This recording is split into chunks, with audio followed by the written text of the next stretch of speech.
Mesdames et messieurs, bonjour, et bienvenue dans notre émission, dans notre assiette. Premier épisode d'une série consacrée principalement à l'évolution de nos régimes alimentaires. Notre premier épisode s'intitule Des racines au papy. Nous verrons comment nos régimes alimentaires qui étaient assez riches et variés ont évolué vers une alimentation plus standardisée. Nous avons le plaisir aujourd'hui d'accueillir avec nous Marwa qui est historienne, Ambre qui est chercheuse, Satou qui est géographe et Nadiatou qui est sociologue. Nous connaissons aujourd'hui un bouleversement assez drastique dans nos modes de consommation alimentaire. Mais il serait intéressant de faire un retour en arrière avec Marwa.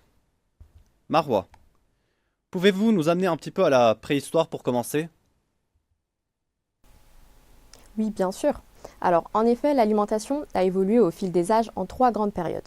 À l'âge préagricole, elle repose sur la chasse, la pêche et la cueillette, avec une diversification progressive grâce au feu et aux végétaux. L'âge agricole voit l'émergence de l'autoconsommation. Les céréales et légumineuses deviennent dominantes, enrichies par les conquêtes et l'influence culturelle, comme le rôle de la chrétienté ou des épices. Avec l'âge industriel, les progrès technologiques transforment les modes de production et de conservation, tandis que l'industrie agroalimentaire et les échanges mondiaux bouleversent le lien entre alimentation, agriculture et territoire. Donc effectivement, nous nous sommes très éloignés de cette époque-là. Mais Ambre, dites-nous qu'en est-il des influences à l'origine de ces changements? Merci Georges déjà pour cette invitation. En effet, les régimes alimentaires ont été très rapidement influencés par les territoires voisins, qu'il s'agisse d'espaces ruraux ou de pays ou encore de civilisations. Et vous le savez, lorsqu'on est attiré par quelque chose, on a tendance à le copier. À titre d'exemple, lors de l'exode rural, par exemple, la consommation était plus axée sur une agriculture locale, passant donc vers une consommation plus industrialisée et donc plus simple pour les citadins, par exemple. Pour une échelle un peu plus large, lors des explorations, par exemple avec Christophe Colomb au XVe siècle, lors de la découverte des Amériques, les modèles alimentaires ont été donc ainsi façonnés par l'introduction de nouvelles denrées alimentaires telles que les tomates ou encore le maïs, qui sont donc entrés dans notre alimentation quotidienne. Ainsi, tous ces modèles alimentaires et toutes ces explorations ont pu façonner notre mode de consommation, ceci en menant donc le thé ou le café le matin, par exemple. Eh bien heureusement, comment j'aurais pu faire pour tenir sans mon précieux café? Mais alors Nadia, pourquoi les pratiques alimentaires évoluent-elles aussi lentement malgré les changements environnementaux et sociaux? Merci Georges. Euh, En effet, l'alimentation est bien plus qu'un besoin vital. Elle reflète l'identité des individus et des communautés. Chaque société structure ses pratiques alimentaires autour des traditions, des religions, des croyances et même des rôles sociaux comme l'alimentation genrée dans la consommation et les pratiques alimentaires spécifiques. Et ça, on le voit presque partout dans le monde aujourd'hui. Parce que dès que je parle de l'Italie, on voit la pizza. Je dis la Chine, on voit le riz. Je parle de l'Amérique, on voit les hamburgers. Je parle du Mexique, on voit le guacamole et j'en passe. Euh, il est bien connu de tous que les nouveaux aliments ne sont pas adoptés directement.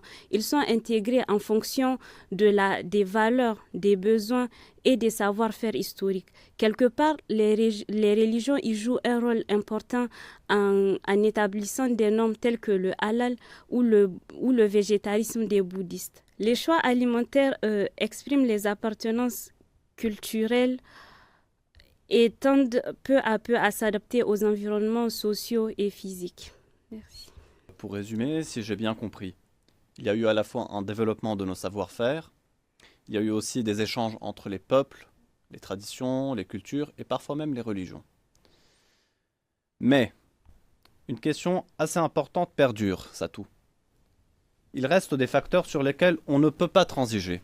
Il s'agit principalement de l'hétérogénéité de nos terroirs qui ne sont pas capables de tout produire. Merci Georges pour l'invitation.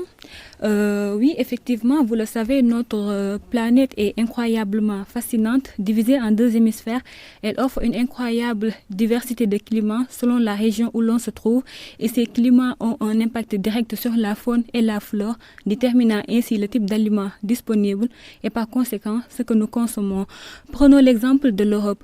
Avec son climat tempéré, cette région favorise la culture de certains végétaux et l'élevage de certains types de bétail, ce qui explique la présence importante de produits laitiers, de viande et de céréales raffinées. Si l'on se tourne vers l'Afrique, c'est autre chose. Là-bas, sous un climat tropical, ce sont les tubercules comme le manioc, l'igname ou les céréales comme le millet qui dominent avec peu de viande et de légumes au menu.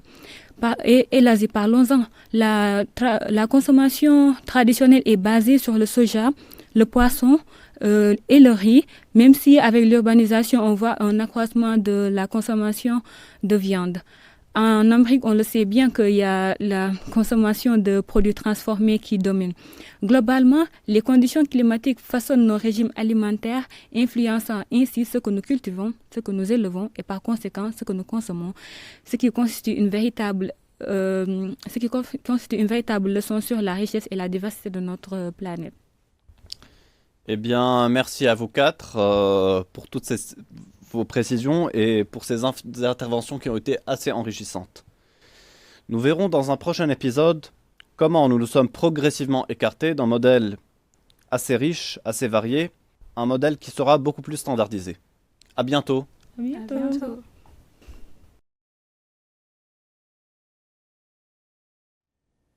Bonjour à tous et à toutes. Bienvenue dans notre émission où, pour faire suite au précédent épisode, nous nous posons la question: comment sommes-nous arrivés à une assiette uniforme via 2 facteurs principaux. La première, la concentration du monde alimentaire via la mondialisation, l'urbanisation et la standardisation des produits transformés. Pour analyser ces facteurs, j'ai le plaisir d'accueillir le Dr Gomez, chercheuse en économie alimentaire. Bonjour et merci de m'avoir invitée. Ensuite, nous aborderons la manière dont l'essor de la communication influence nos choix alimentaires et façonne nos régimes. Pour en parler, nous recevons le professeur Leblond, spécialiste en marketing alimentaire. Bonjour et merci, c'est un honneur d'être ici. Docteur Gomez, la mondialisation a-t-elle un réel effet sur la composition de notre assiette ? Absolument. La mondialisation favorise la diffusion des produits alimentaires standardisés qui sont peu souvent réinterprétés localement. En France, par exemple, l'impact de la mondialisation est visible dans les restaurations. On parle de mondialisation contemporaine, de par la prolifération des fast-foods et des chaînes de livraison comme Uber Eats, par exemple. C'est très intéressant, mais en ce qui concerne la standardisation des produits transformés.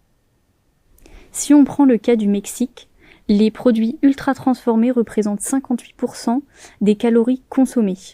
Cela est lié à l'urbanisation qui fait augmenter les demandes de produits plus rapides à consommer. Merci Dr Gomez.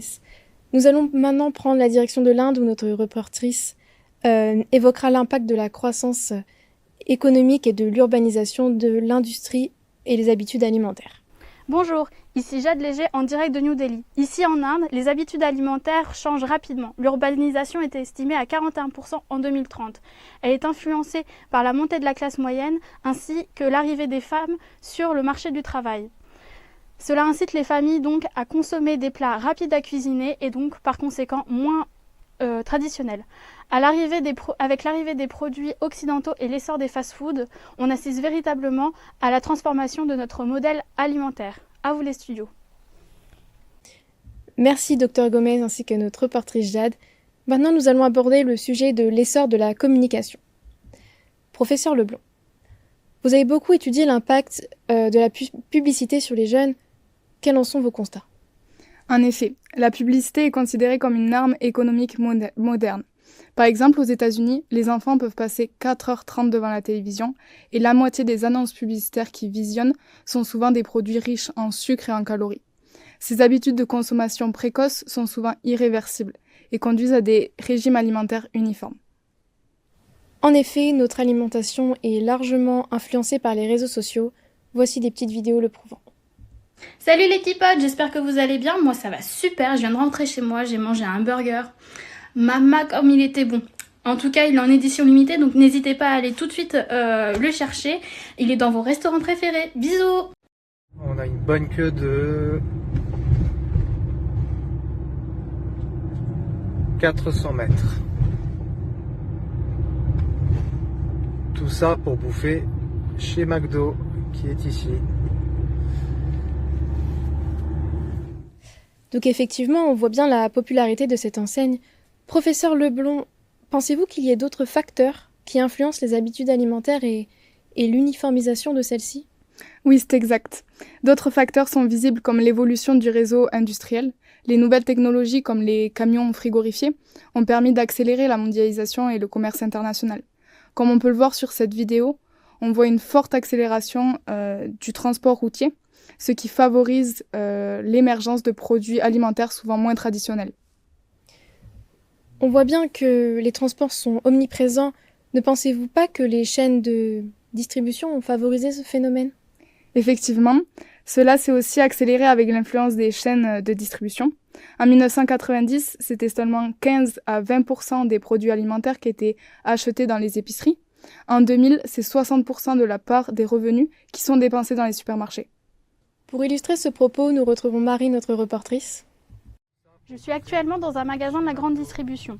Nous pouvons remarquer derrière moi que pour un même produit, il existe une diversité de variantes. Cette concurrence des marques fait émerger des géants de l'industriel qui, eux, ont des moyens marketing pour nous influencer, nous consommateurs. Merci à tous et à toutes pour votre écoute. Merci, docteur et professeur, pour vos connaissances. Restez connectés avec nous dans un instant. La suite avec mon collègue sur la standardisation alimentaire qui abordera le volet santé, économique et environnemental qui fait suite à notre sujet.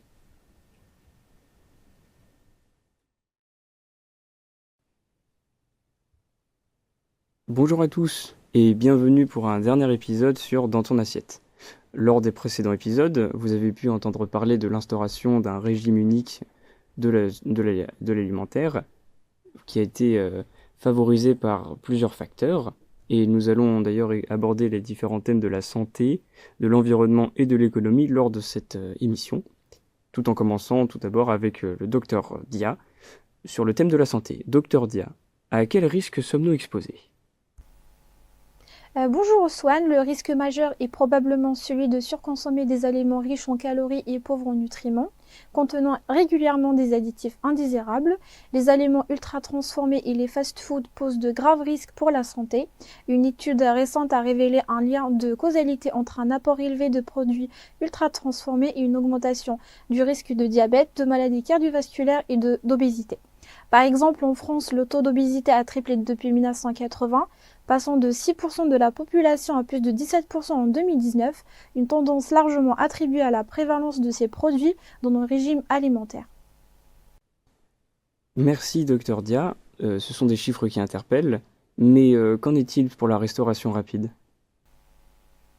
La consommation de fast-food est imposée dans le monde entier ces dernières décennies, multipliée par 80 en Chine et par 97 en Afrique du Sud. Aux États-Unis, plus de 2578 $ par habitant sont dépensés chaque année pour des repas hors foyer. Cela entraîne des impacts psychologiques comme le stress alimentaire et l'addiction, et aggrave ainsi les effets précédemment cités. Merci Dr Dia pour ces informations. On imagine assez facilement qu'une évolution aussi rapide de notre mode d'alimentation ne sera pas sans effet pour l'environnement. C'est donc ce sur quoi nous allons discuter avec le professeur Valeria, diplômé en écologie. Donc bonjour.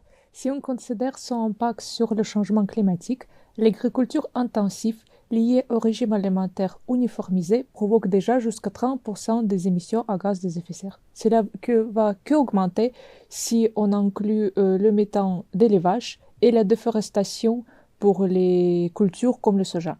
Parallèlement, le régime alimentaire uniformisé, limité par quelques types de viande et végétaux, accélère la diminution de diversité spécifique. Par exemple, la production intensive de poulet ou de maïs, entraînant l'expansion de monocultures, épuise les sols en déprimant les écosystèmes naturels. Finalement, il ne faut pas oublier les conséquences sur le transport. Ce type de régime alimentaire augmente notre dépendance à la chaîne d'approvisionnement internationale qui elle-même augmente l'empreinte de carbone globale de notre consommation alimentaire. Merci, professeur Valéria. Il est facile de constater que cette transformation de notre mode de consommation s'accompagne également d'un coût économique se différenciant, évoluant. C'est d'ailleurs sur ce sujet que nous allons interroger M. Pasdej, notre consultant en économie et en marketing alimentaire. Monsieur Pasdej, quelles pourraient être les retombées économiques de l'instauration d'un régime unique alimentaire?